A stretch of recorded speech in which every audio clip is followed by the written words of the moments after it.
is not always easy. There are times when it feels like everything is going against us, when we face obstacles that seem insurmountable, and when we feel like giving up. This is harder than I thought. Hard? That must mean it's bad. No. Every time you face disappointment, you face heartache, you face defeat, you face setbacks, it's preparing you for what this world has in store for you. It is the test that creates credibility. It is the test that creates trust. So if you're going through a bankruptcy moment, that's your test of being trusted. In other words, you never think that a crisis comes to conclude your life. It comes to give credibility to your life. What you're going through is going to give you the respect of other people observing you. There are people who are praying that you fail, and then they'll trust you when you don't. They hope you won't make it, and when you make it, they congratulate you. Don't listen to the naysayers. Accept the test as part of you becoming a successful person. Successful people are always survival testimonies. They weren't born successful. Success is a result of going through a furnace, sleeping with lions, being torn apart, being ripped apart, being criticized and attacked. Success is what people think of you after they try to kill you. Life gonna whip your butt. Life is gonna bully you. Stop whining. Stop crying. Nobody cares. Be demanding. Let it hit you, but don't let it punk you.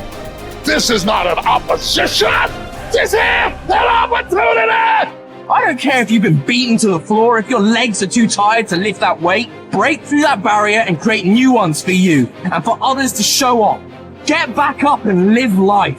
If I really work hard and use my mind and I get creative, there's something out there that I haven't discovered. There's always an answer. You can do more than you think you can do. You can have more than you think you can have. The possibilities for you are unlimited. If you're coming back from adversity and devastation, it's unlimited of what you can do. There's no guarantee that because somebody is now down on their luck, they can never come back. Who can guarantee that you can't make? No one can do that. You don't know what the possibilities are for your life. You want your stuff? It's necessary you take responsibility for it. That you make it happen, that you don't give up, that you don't take any objection or disappointment or defeats personally, that you keep on keeping on, that you don't decide that I can't make it because you can't see the light at the end of the tunnel, that you realize that's a part of the program.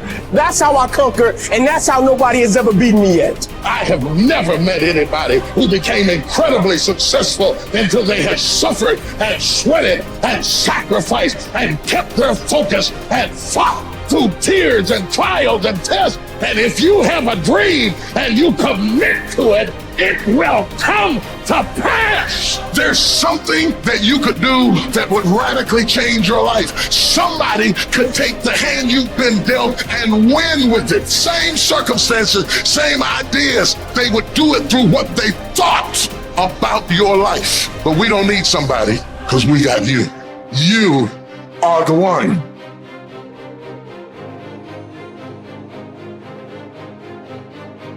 Remember then, that if you think the things which are by nature slavish to be free, and the things which are in the power of others to be your own, you will be hindered, you will lament, you will be disturbed, you will blame both gods and men.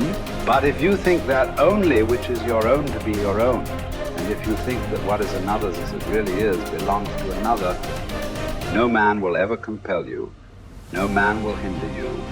You will never blame any man.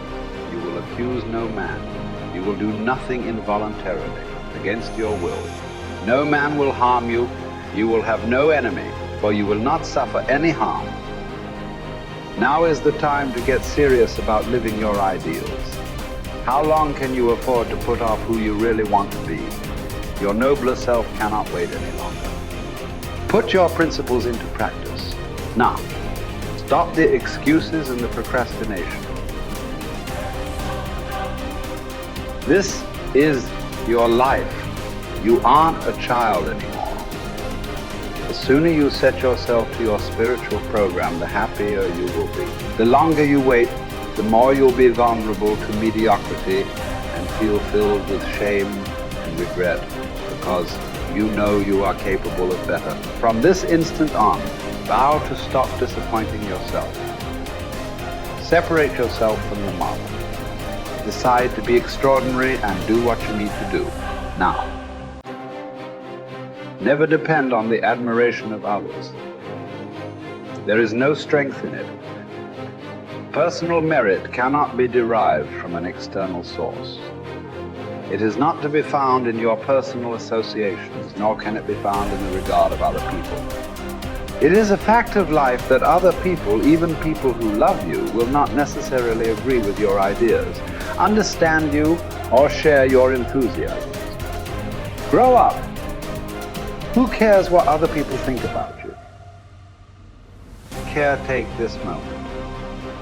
Immerse yourself in its particulars. Respond to this person, this challenge, this deed. Quit the evasions. Stop giving yourself needless trouble. It is time to really live, to fully inhabit the situation you happen to be in now. You are not some disinterested bystander. Participate. Exert yourself. It was Benjamin Disraeli. He says, nothing can resist the will of a people that will stake even their existence on the extent of their purpose for good. That when you dedicate your life to something, you bring on some powers in the universe that works through you to bring about changes that you would never ever know unless you have dedicated yourself. I'm reminded of a young guy who was on a bus, a little young fellow, and some kids were picking at him, some bigger guys, and they kept on thumping him on the head and hiding their hands. And so he got tired of them doing that, and he stood up so he would not be around them, out of their reach. And they took him and said, sit down. They set him down. And he stood back up and said, I don't want to sit down. They said, sit down. Didn't we tell you? And they pushed him back down. I don't want to sit down. They said, sit down. And they held him down. And he looked at him. He said, you might hold me down, but I'm standing up inside myself. And what we have got to do is know that there's something about you. There's something about us.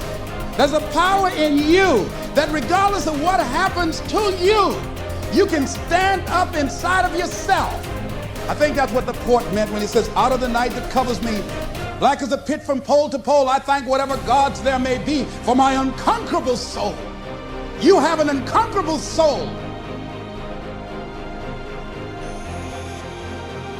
Something that George Bernard Shaw said that I think has some power for us. I'd like to share it with you.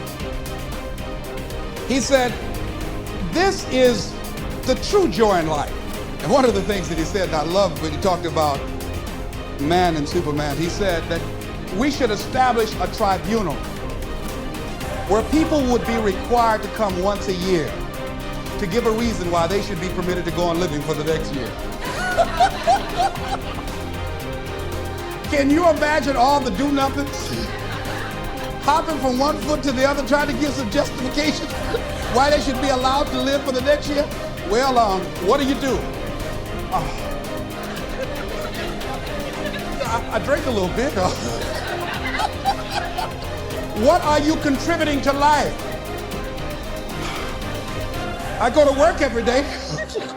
No, are you making a difference in the universe? Why should we allow you to continue to occupy this space? Can I come back to that one? This is a true joy in life. The being used for a purpose recognized by yourself as a mighty one. Being a force of nature instead of a feverish, selfish little clod of ailments and grievances, complaining that the world will not devote itself to making you happy. I am of the opinion, George Bernard Shaw goes on to say, that my life belongs to the whole community. And as long as I live, it is my privilege to do for it whatever I can. I want to be thoroughly used up when I die. For the harder I work, the more I live. I rejoice in life for its own sake. Life is no brief candle for me. It is a sort of splendid torch which I've got a hold of for the moment.